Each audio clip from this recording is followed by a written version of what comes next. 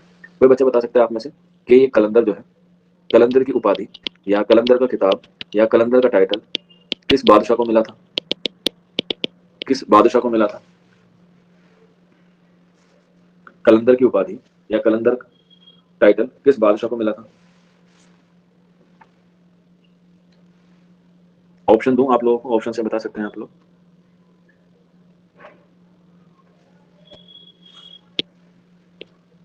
ہاں چلیے لکھ لیجیے گا، آپشن ہے اے، بی، سی اور ڈی۔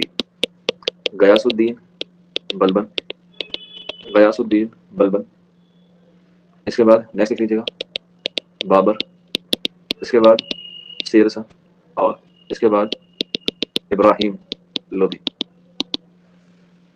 یہ چار نام ہیں، غیاث الدین بلبن، بابر، شیر شاہ سوری اور ابراہیم لودھی۔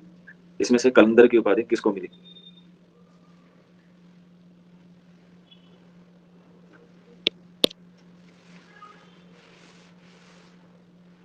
آپشن بتائیے جلدی فٹافٹ۔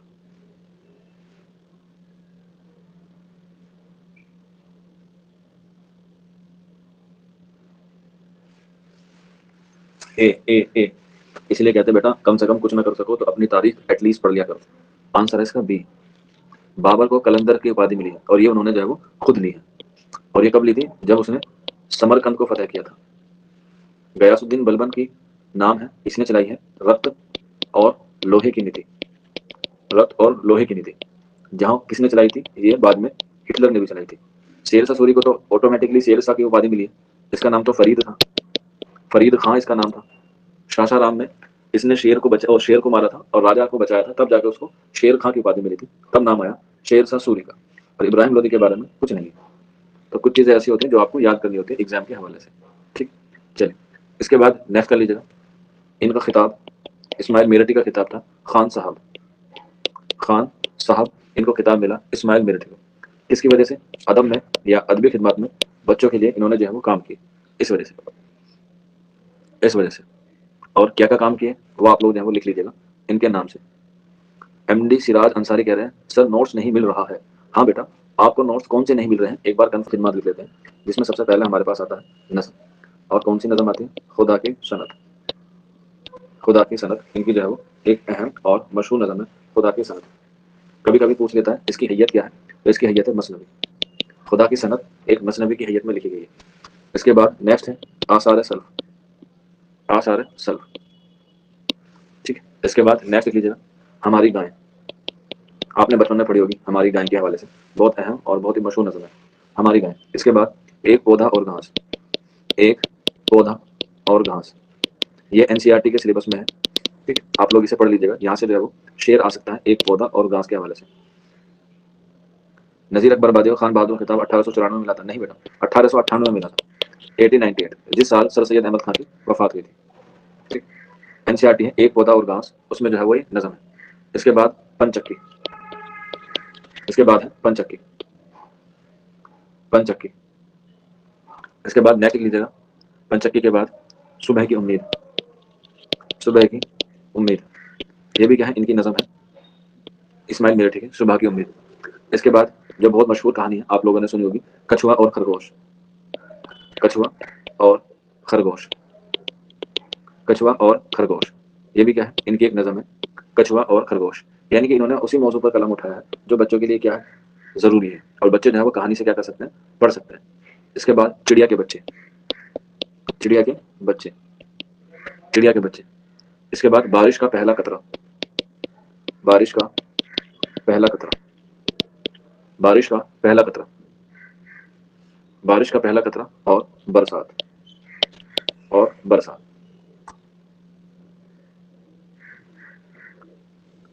ٹھیک ہے۔ برسات کے بعد ایک اور لکھ لیجیے گا معلم کی انگوٹھی، معلم کی انگوٹھی،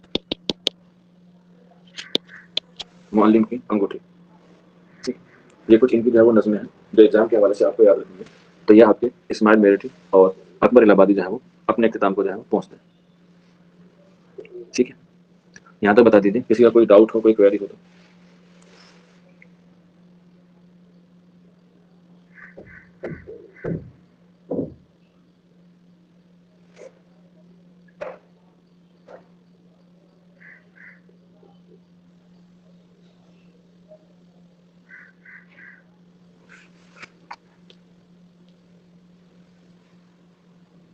محمد شوقین کہہ رہے ہیں خان بہادر کا خطاب کس کس کو ملا؟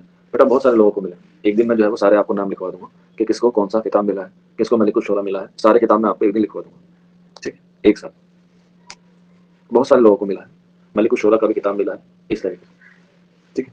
چلے پھر آج کی کلاس اتنی ہی ہے, کل آپ لوگوں سے ملاقات ہوگی.